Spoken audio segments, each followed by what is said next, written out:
Bom dia, amados. Estão prontos para apanhar mais?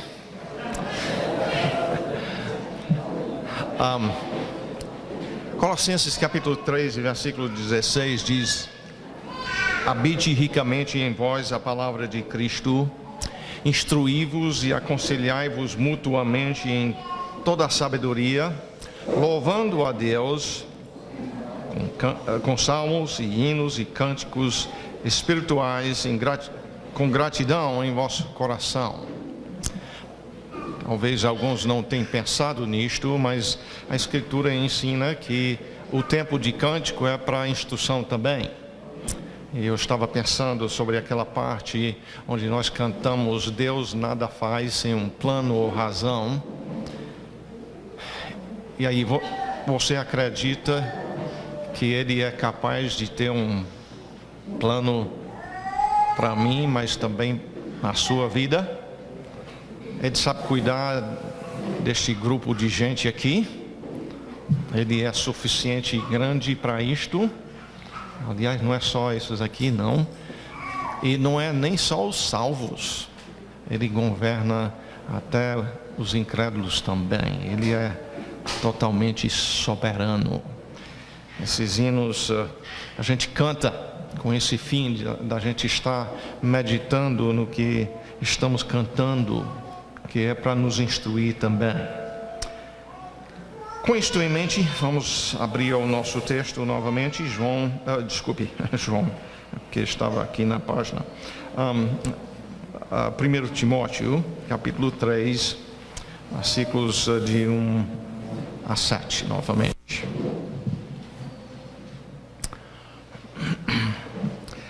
1 Timóteo, capítulo 3, novamente, como eu disse antes, o meu desejo é que vocês estejam até decorando este texto da palavra. Então vamos ler juntos. Fiel é a palavra, se alguém aspira ao episcopado, excelente obra almeja. É necessário, portanto, que o bispo seja irrepreensível, esposo de uma só mulher, temperante, sóbrio, modesto, hospitaleiro, apto para ensinar, não dado ao vinho, não violento, porém cordato, inimigo de contendas, não avarento, e que governe bem a própria casa, criando os filhos sob disciplina, com todo respeito. Pois se alguém não sabe governar a própria casa, como cuidará da igreja de Deus? Não seja neófito, para não suceder que se ensoberbeça e incorra na condenação do diabo. Pelo contrário, é necessário que ele tenha um testemunho dos de fora, a fim de não cair no laço do diabo. Esta é a tua palavra que temos lido aqui, ó Pai. E a tua palavra diz que o homem bendito é o que não anda no conselho dos ímpios. Antes ele medita na tua palavra dia e noite, para ser como uma árvore plantada perto da água, onde ao redor tudo é morto, mas nós, alicerçados na tua palavra, temos vida. Use a tua palavra, então, para que produza muito fruto nesta manhã. E nós rogamos no nome do Senhor Jesus Cristo. Amém. Hoje pela manhã, governar bem o lar. Nos versículos 4 e 5. Essa é a nossa meditação nesta manhã. E que governe bem a própria casa, criando os filhos sob disciplina, com todo respeito. Pois se alguém não sabe governar a própria casa, como cuidará da igreja de Deus? Assim como nós vimos anteriormente a palavra marido, e dissemos que isto não é uma exigência, que tem que ser casado e ter esposa, mas normalmente seria o caso. Também aqui, quanto à questão de filhos, não exige que ele os tenha, mas que seria o normal. Esse texto vai nos dizer que o pastor precisa ter a sua casa em ordem para poder ser qualificado para algo maior, cuidar da igreja. Versículo 5 disse que se ele não sabe governar bem a própria casa, mas que ele vai governar bem uma coisa maior ainda, a igreja. Para governar bem, nós vamos ver que a disciplina é necessária. Isto precisa começar comigo como cabeça. Eu preciso ter domínio próprio, que no caso é fruto do Espírito Santo. Preciso ter domínio próprio quanto à língua. Eu preciso ter domínio próprio quanto ao comer. Eu preciso ter domínio próprio quanto a dormir, no sexo, no trabalho e assim por diante. O filho criado sob disciplina poderá se tornar instrumento útil nas mãos do Senhor na próxima geração, primeiramente em casa, como também na igreja. Então vamos observar umas coisas aqui neste texto. Primeiramente, vamos olhar que ele diz aqui no versículo 5, como cuidará da igreja de Deus. O nosso assunto é este. A igreja pertence a ele nos deu um manual com que saber como agradá-lo em cuidar da igreja. Ela pertence a ele e ele é quem diz quem pode pastorear e quem não. E é por isso que nós temos, então, esta lista de qualificações.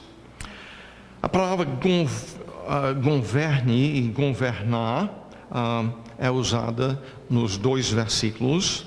Esta palavra é uma palavra que significa liderar, ficar na frente.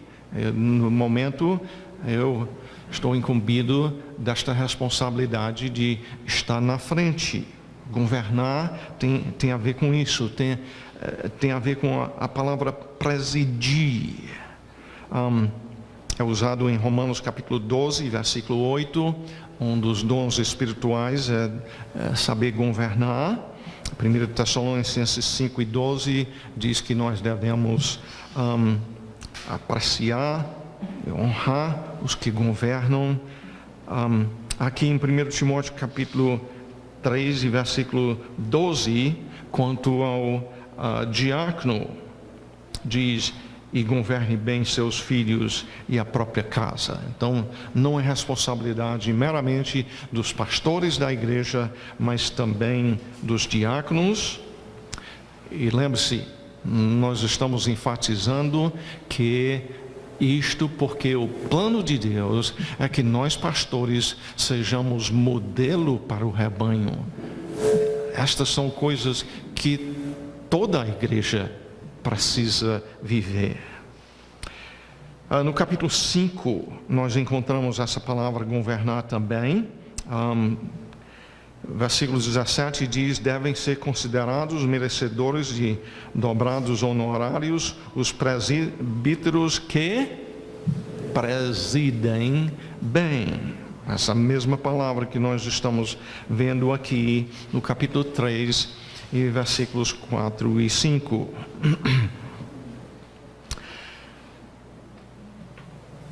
Em outras palavras, se é estar na frente, se é liderar, significa que nós, primeiramente, não podemos ser passivos.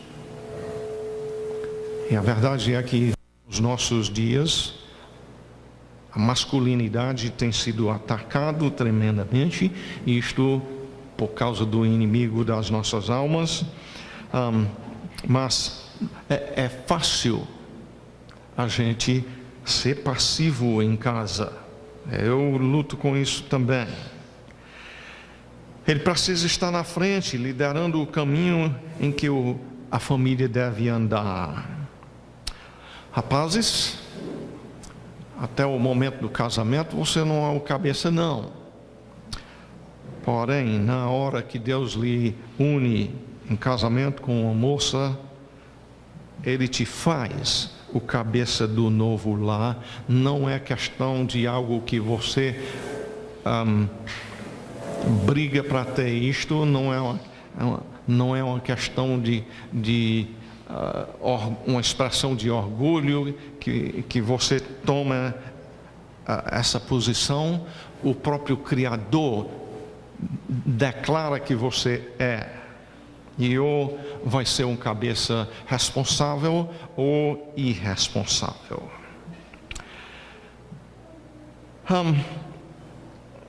Além disto, uma parte central neste versículo é a questão de filhos. Criando os filhos, o texto diz. Então, se diz criando os filhos, se supõe que ele os tenha. De novo, não é que isto seja uma obrigação que ele os tenha. Alguns, Deus não permite que tenham filhos, ainda que queiram.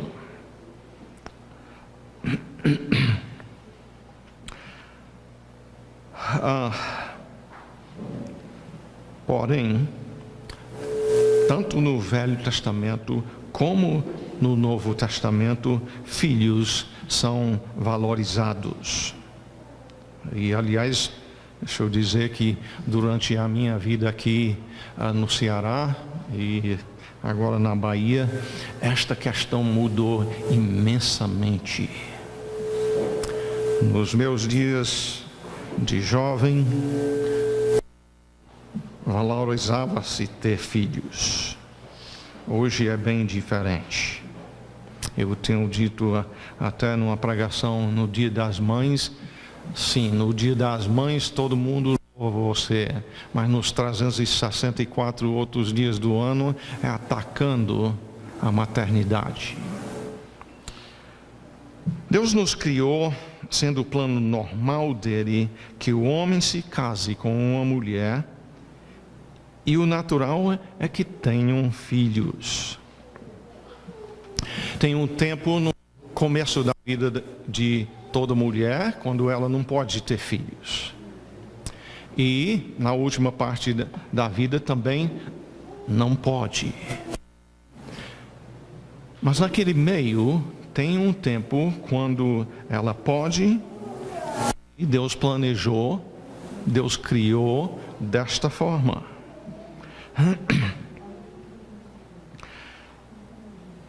Em Gênesis 1:28 diz: e Deus os abençoou e lhes disse: sede fecundos, multiplicai-vos, enchei a terra.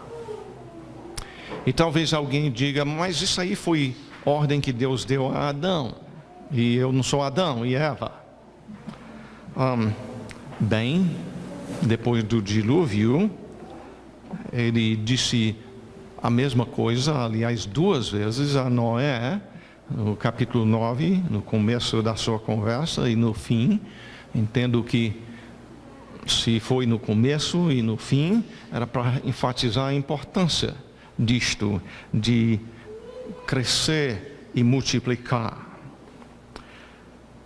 Vários milênios mais tarde, Salomão escreve no Salmo 127, versículos 3 a 5, a herança do Senhor são os filhos, o fruto do ventre seu galardão, como flechas na mão do guerreiro, assim os filhos da mocidade. Feliz o homem que enche deles a sua aljava, não será envergonhado quando pleitear com os inimigos à porta.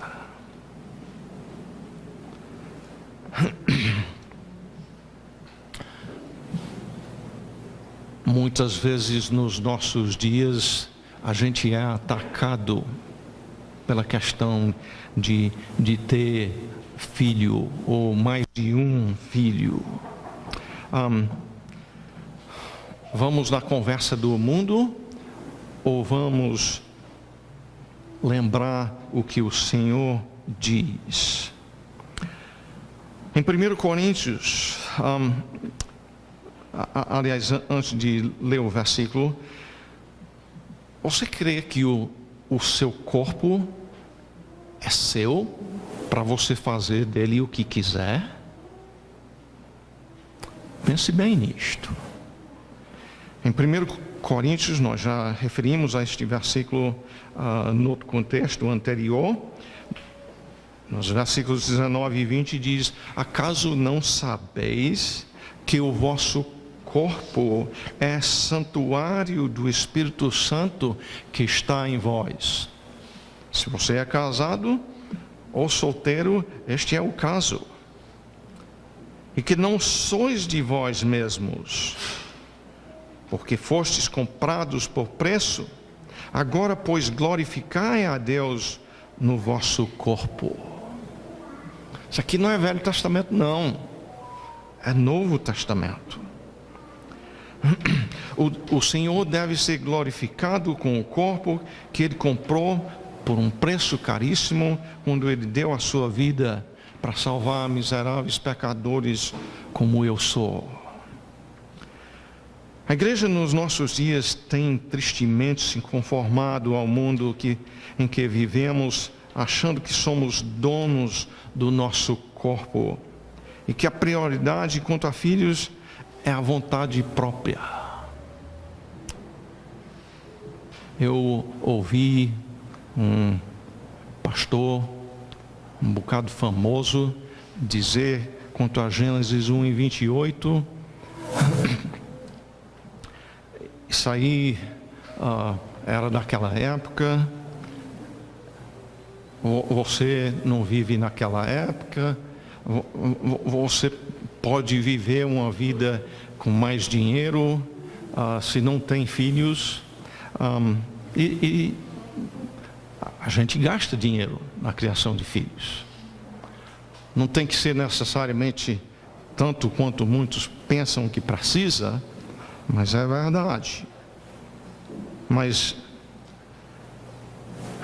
este texto que nós estamos estudando diz: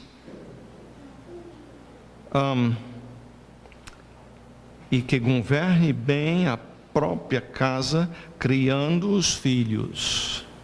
Dá a entender que filhos são uma bênção no tempo do Novo Testamento também. Não dá? Para muitos nos nossos dias, a pergunta é: se você está namorando uma moça, é você perguntar a ela quantos filhos você quer ter. Ou ela perguntar a ele quantos filhos quer ter. E a própria pergunta não é por onde começar. Estas perguntas presumem que simplesmente nós podemos viver a fazer o que nós queremos, como que é a nossa vontade que deve prevalecer. A pergunta que deveria ser feita inicialmente, e nota, eu não disse que você não deve perguntar quanto a isso, mas eu disse que não é por onde começar. Começar deveria ser: qual é a vontade do Senhor quanto ao meu poder de procriação? Muitas vezes eu e a Eliana E no nosso caso, talvez a gente ouve isso mais do que muitos outros, porque Deus nos abençoou com 11 filhos, dos quais Ele levou uma. Mas não contamos às vezes que a gente ouve pessoas dizendo, dentro da igreja, próprios pastores nos criticam pelos filhos que a gente tem. Cadê a base bíblica para isto?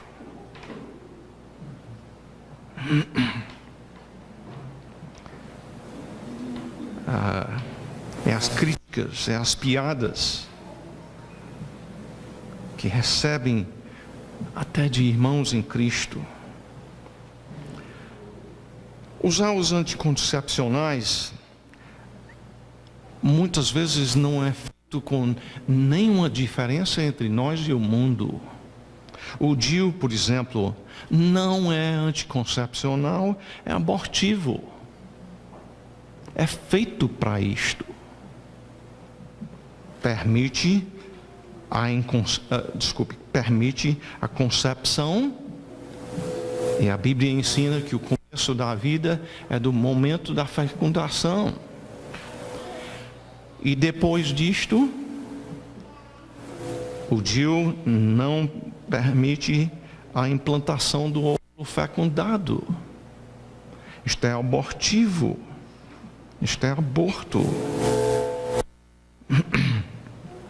Os anticoncepcionais hormonais, às vezes sim, funcionam como anticoncepcionais, mas são fabricados com algo que impede também a implantação do óvulo fecundado no útero. E essa última parte é abortivo. Aborto feriu o 6º mandamento: não matarás.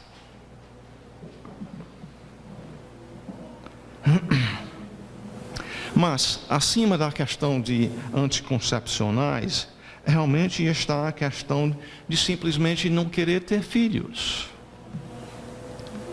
Esta é a vontade de Deus para a nossa vida, se Ele nos comprou a preço do seu sangue. Porque Ele te criou com a função de procriar.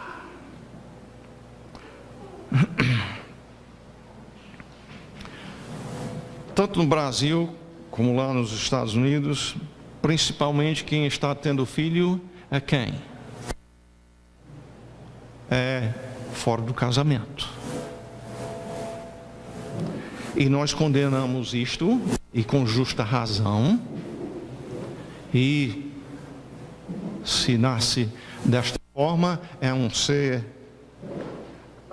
criado à imagem e semelhança de Deus, mesmo como eu ou você, se fomos concebidos dentro do plano de Deus. Mas que dizer quando nós, os servos de Deus, não queremos ter filhos? Quem deveria ter, quando está legitimamente casado? Criando os filhos como Deus planejou, nos oferece a oportunidade de mostrar ao mundo como Deus trata seu filho e os seus filhos. Gerlan, pega aí uma água para mim, por favor, manda com alguém.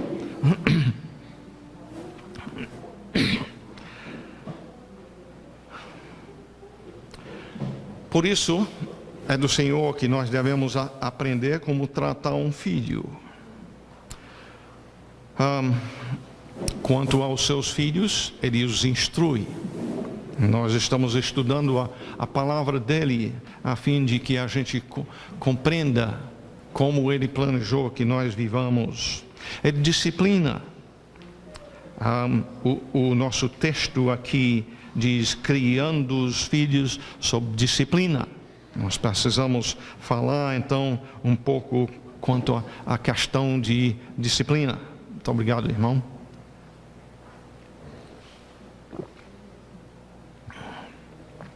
Em Hebreus capítulo 12, versículo 4 diz: ora, na vossa luta contra o pecado, ainda não tendes resistido até o sangue. Isso num contexto de disciplina. Disciplina faz parte de luta contra o pecado. E tem um que lutou até o ponto de sangue, não é? Quem foi? Jesus, morrendo na cruz. Foi uma luta contra o pecado. E estáis esquecidos da exortação como a filhos, discorre convosco, filho meu, não menosprezes a correção que vem do Senhor, nem desmaies quando por ele és reprovado. Aliás, eu creio que alguns estão sendo corrigidos e reprovados com a palavra de Deus que estão ouvindo agora. Ele diz: não desmaie, não menospreze, porque o Senhor corrige a quem o quê? Ama. A correção não é sinal de falta de amor da parte dele, é sinal de amor. E açoita a todo filho a quem recebe. O nosso modelo em termos de disciplina de filhos é o Senhor. É fazer o que Ele faz com aquele que Ele ama. É para a disciplina que perseverais. Deus vos trata como filhos. Pois que filho há que o pai não corrige? A continuação do texto indica que é o filho bastardo que o pai irresponsável que é, simplesmente dá o que o filho quer, se compra o amor dele quando foi irresponsável e não disciplina. É assim que você age com os seus filhos. Na passagem paralela em Tito 1:6 diz, quanto às qualificações pastorais, alguém que tenha filhos crentes, que não são acusados de dissolução, nem são insubordinados. Eu entenderia que esta referência seria mais a questão de filhos já um bocado maior, a questão de dissolução, insubordinados, não caberia muito bem para uma criança de 2, 3, 5 anos, não é?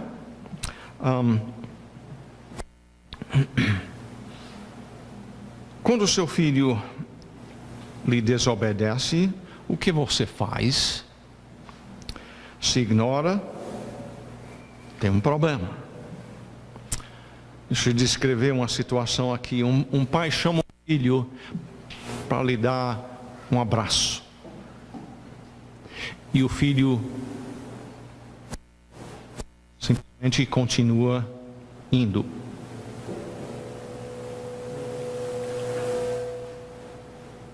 Já que ia dar um abraço, é correto simplesmente deixá-lo ir? O que está ensinando quando faz isso? Está ensinando o filho a não dar atenção.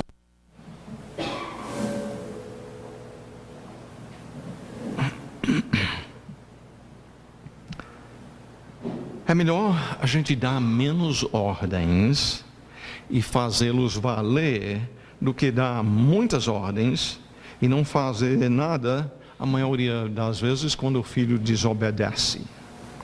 Se você dá uma ordem e o filho desobedece, ele pecou. Mas, por outro lado, se você dá a ordem uma segunda vez, você já passou a pecar. E a ensinar o seu filho a pecar também. E honestamente, eu pequei contra o Senhor nisto especialmente no começo da criação dos meus filhos. Eu fui negligente, às vezes, nisto. Agora, sabemos que, no final de contas, Deus é soberano, mas isto não elimina causas secundárias. Talvez você não tenha pensado muito sobre essa questão da soberania de Deus e causas secundárias, mas deixa eu mostrar a vocês um exemplo disto em Jó, capítulo 1. Isso tem a ver com o que nós estamos estudando aqui. Em Jó 1:21, Jó diz, depois que perdeu tudo, o Senhor deu e o Senhor tirou. Aí eu pergunto, Jó estava errado quando ele disse que o Senhor tirou? Tipo uma mulher viúva que disse para minha esposa, isso lá nos Estados Unidos, eu não gosto quando as pessoas dizem que Deus tirou o meu marido. Jó estava errado quando disse o Senhor tirou? O próprio versículo 22 é prova disto, onde diz que no que Jó disse, ele não pecou, nem atribuiu a Deus falta alguma. Nós devemos ter, seja os filhos, os bens, a esposa, a saúde, nós devemos ter tudo isto como algo que recebemos do Senhor para administrar bem, e na hora que Ele quer tirar, nós devemos bendizer o nome do Senhor, do mesmo jeito quando a gente os tinha. Jó terminou dizendo, bendito seja o nome do Senhor. Agora, então estabelecemos que foi o Senhor. Mas ao mesmo tempo, é errado dizer que Satanás tirou? É? Não. Satanás recebeu permissão do Senhor para mexer na vida de Jó.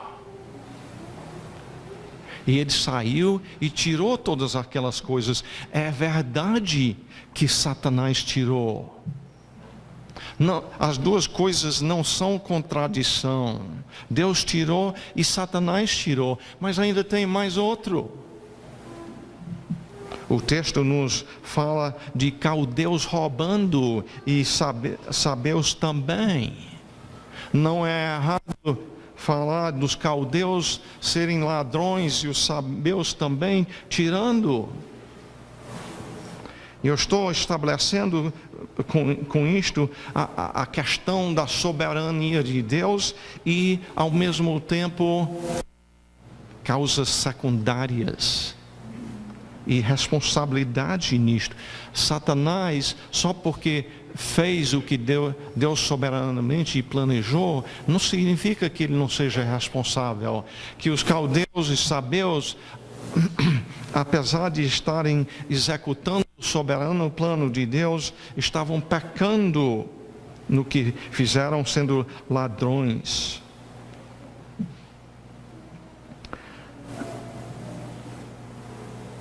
Veja então, se o pastor está fazendo o dever dele em cuidar do seu rebanho menor, no caso, o rebanho de casa, ou está sendo negligente.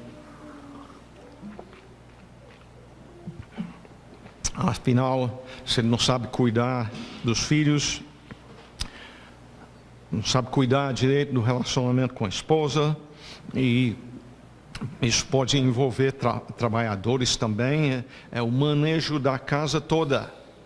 Se ele não vai saber cuidar da igreja de Deus, que também precisa do ensino da palavra, da exortação e da disciplina. Se você disser, mas não teremos pastores suficientes para as igrejas, se a gente aplicar isto nos nossos dias, será que nós sabemos melhor do que o Senhor? Talvez devemos ter menos igrejas, Eu digo isto, não sei se vão me apedrejar por causa disto. Talvez devemos ter menos igrejas, mas ter igrejas que vivem pela Bíblia.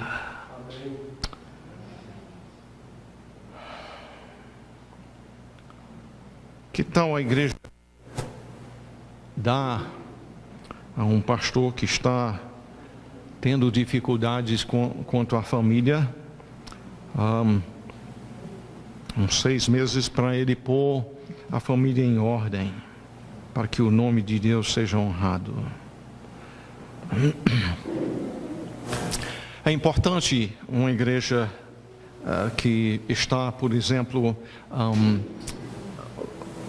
levando o homem a reconhecer, a ser reconhecido como pastor, que ela planeja aplicar essas coisas e não simplesmente no meio do problema pegar ele de surpresa. Assim como o pastor, como pai, deve criar os filhos com disciplina, com todo o respeito, por implicação ele precisa fazer o mesmo na igreja. Agora, nenhum de nós é perfeito, inclusive na criação, onde somos conscientes de termos pecado contra o Senhor e contra um filho. Devemos ter a humildade de confessar o pecado, primeiramente ao Senhor e ao filho também. Se um filho... Agora, preste atenção nessa pergunta aqui. Se um filho anda errado e rebelde, isto significa que os pais erraram na criação do filho? Se meu filho anda errado, é prova que eu não soube, desculpe, não era, soube, não seria a palavra certa. Porque às vezes a gente sabe a coisa e não faz, não é? É prova que eu não criei direito. Alguns anos atrás, John Street, que alguns de vocês conheceram, nós hospedamos ele na nossa casa lá em Caucaia e Deus usou ele, eu pedi ele liderar o culto doméstico nosso e ele abriu a Bíblia em Isaías capítulo 1 e versículo 2, onde diz, e usou Ezequiel 18 também, mas eu não vou para aquele texto, esse aqui é bastante, por causa do nosso tempo. Ouvi os céus e dá ouvido à terra, porque o Senhor é quem fala, tá certo? Então Deus diz, quem fala aqui sou eu. E olha o que ele diz: criei filhos e os engrandeci, mas eles estão revoltados contra mim. Pense na implicação disto. Flávio, Deus sabe criar filhos? Ele errou aqui na criação destes filhos? Não, mas ele diz que estão o quê? Rebeldes. É compreender com isto que sim, nós temos responsabilidade quanto à criação dos filhos, porém, eles são responsáveis pelas decisões que eles tomam também. Mesmo onde eu pequei contra o Senhor, é obrigado o meu filho pecar da mesma forma? O exemplo influi. Não estou querendo desfazer nisto de maneira nenhuma, mas você certamente conhece pessoas que foram criadas por um cachaceiro e que, vendo aquilo, rejeitaram. Eu não vou ser assim, e não foram. O filho é responsável pelas decisões que ele toma também. É nossa responsabilidade instruí-los a temer o Senhor e discipliná-los quando desobedecem, mas eles têm sua responsabilidade também. Nós falamos pouco até aqui sobre a palavra disciplina e vamos falar um pouquinho sobre isto ainda antes de concluir. Disciplina faz parte necessária da criação de filhos. Teologicamente, nós cremos que a Bíblia ensina, e não é só porque nós cremos que é verdade, a Bíblia ensina muito claramente que desde a concepção, desde aquele momento da concepção, nós já somos caídos, mortos, só com a propensidade de pecar. E então a disciplina se faz necessário como parte da criação de filhos. Faz parte da luta contra o pecado. Nós já lemos Hebreus 4, capítulo 12, versículos 4 a 6, onde diz no versículo 6, só repetindo o Senhor corrige a quem ama e açoita a todo filho a quem recebe. Nós usamos a vara primeiramente porque o Senhor faz isto com seus filhos.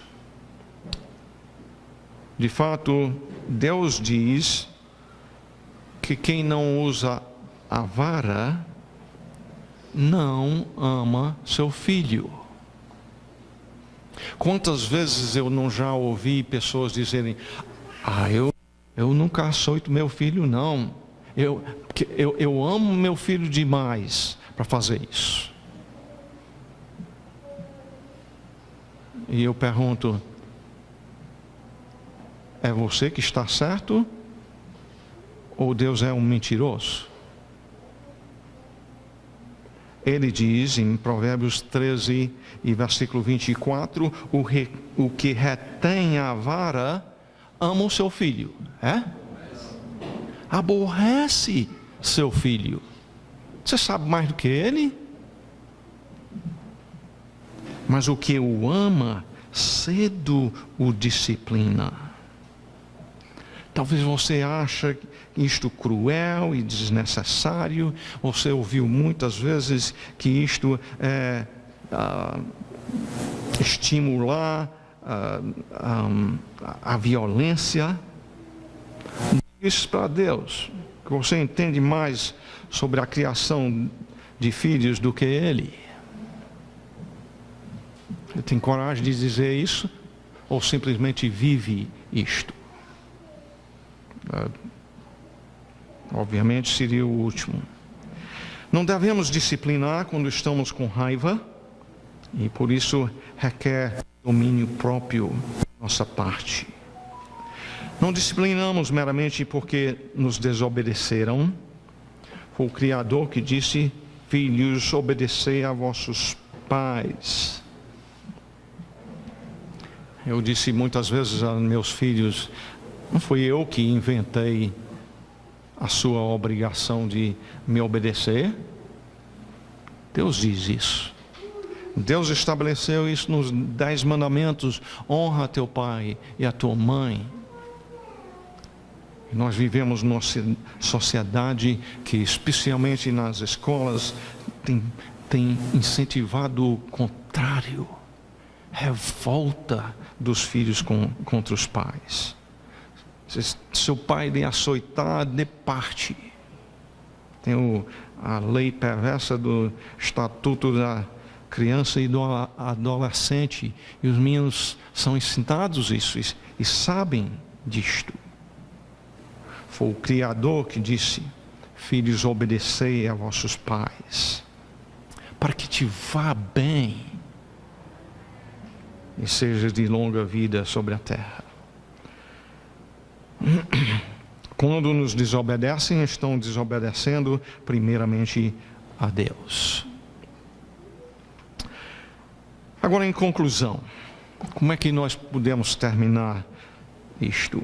Primeiramente, meditando nesse texto, eu vim pensando que a implicação disso aqui é que este pastor não é muito novo na idade. A própria palavra presbíteros, às vezes é traduzida de ancião, e significa uma pessoa mais idosa. Falando nisto, eu me lembro de um trabalho que fiz na faculdade bíblica sobre a criação de filhos, num curso que eu fiz sobre a família. E uns 5, 6 anos atrás eu li esse trabalho novamente e me lembrou o quanto eu sabia sobre a criação de filhos naquela época, quando eu tinha uns 21 anos de idade. Nem conhecia a minha esposa ainda, mas olhando os erros dos outros, inclusive pastores, na criação dos filhos, eu sabia criar filhos. Que engano. A gente deve aprender por meio dos erros dos outros. Entenda, eu não estou dizendo que não devemos. Quando avaliados pela Bíblia, nós devemos aprender disto. Mas tem diferença entre saber aqui e na hora aplicar.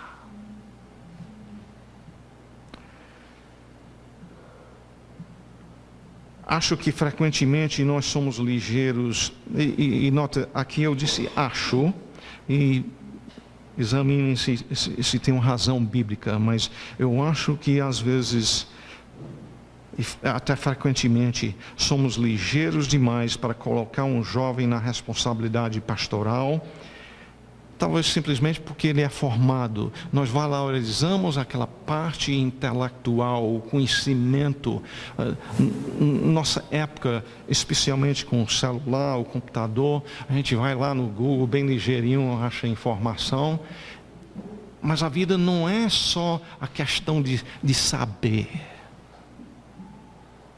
O nosso texto aqui está falando sobre a absoluta necessidade de estar aplicando aquilo que a gente sabe e aprendeu. A pessoa se formou no seminário, se lembra, eu não estou atacando a questão de seminário. Eu disse, acho que foi na primeira noite, eu ensino mas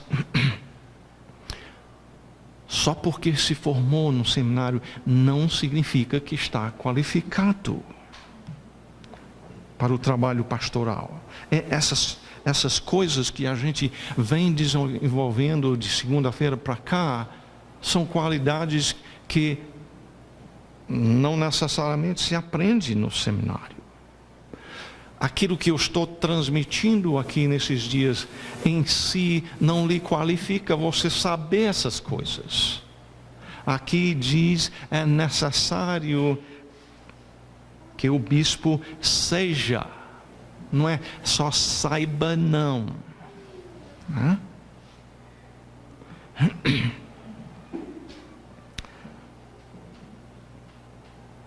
Ao mesmo tempo que eu digo que eu acho que frequentemente nós somos ligeiros demais para dar a responsabilidade pastoral a alguém, eu quero dizer que eu diria a mesma coisa, não tão frequentemente, mas às vezes somos vagarosos demais em reconhecer um irmão como pastor, quando de fato está qualificado, está fazendo o trabalho pastoral.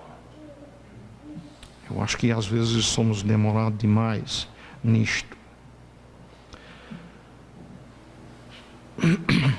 Então, se um filho anda rebelde é culpa dos pais? Hein? O que ensinamos aqui? Pois bem, não necessariamente. Se a pessoa foi instruída e disciplinada como a Bíblia manda, então não é culpa dos pais. E facilmente nós julgamos todos os casos como está errado o filho, então os pais erraram. E nenhum de nós é perfeito. Então, certamente todos nós temos vezes quando nós precisamos confessar o nosso pecado ao Senhor e ao Filho.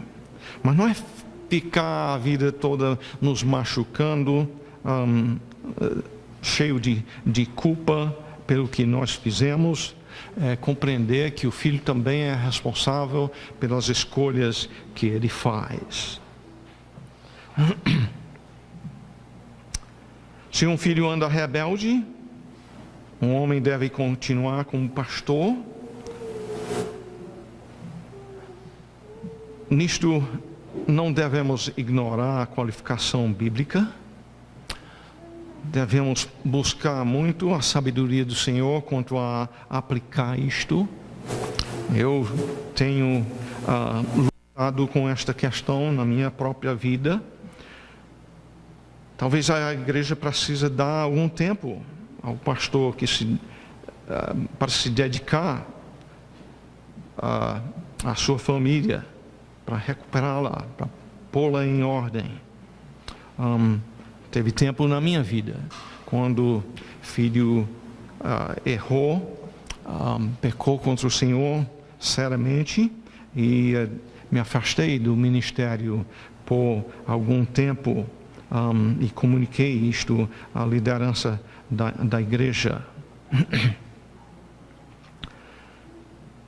A opção de meramente ignorar o que Deus diz quanto a esse critério é que nós não podemos fazer.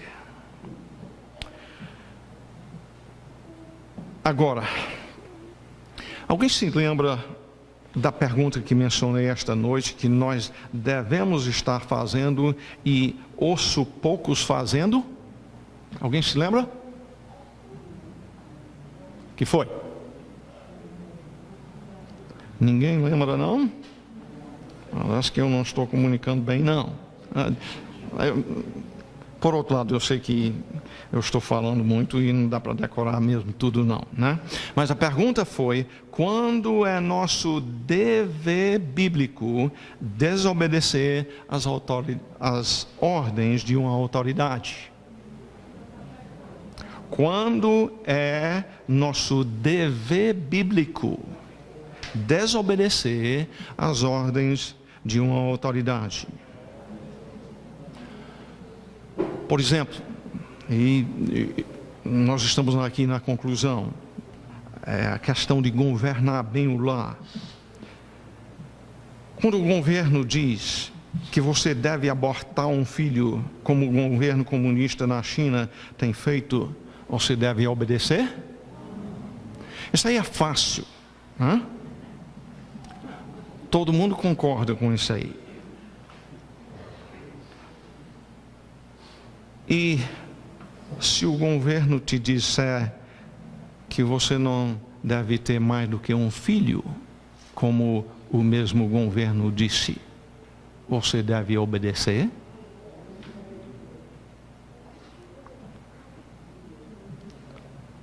A quem foi que Deus deu a responsabilidade de governar o lar? O Estado? É o Estado que dá as ordens quanto à questão de filhos, quanto à questão de se disciplina ou não? Não, esse texto aqui diz: e que governe bem a própria casa. Isso quem?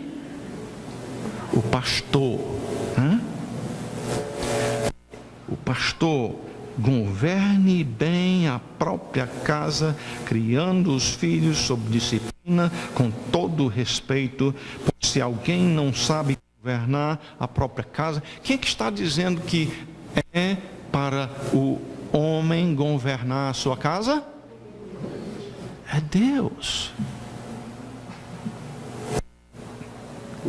Ele é quem diz isto. E nós, como pastores, temos a responsabilidade de sermos o modelo nisto.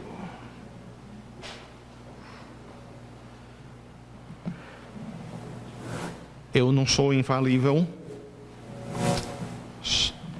Este livro é. Se eu ensinei alguma coisa errada aqui hoje de manhã, fale comigo sobre o que eu disse. Eu irei escutar. Mas se falei o que é certo, o que você vai fazer com o que ouviu?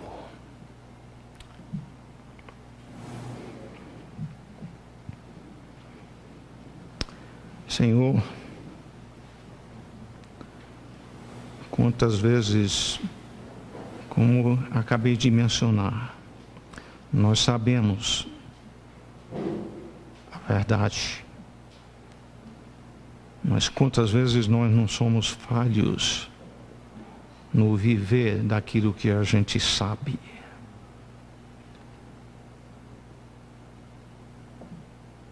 Ó Pai,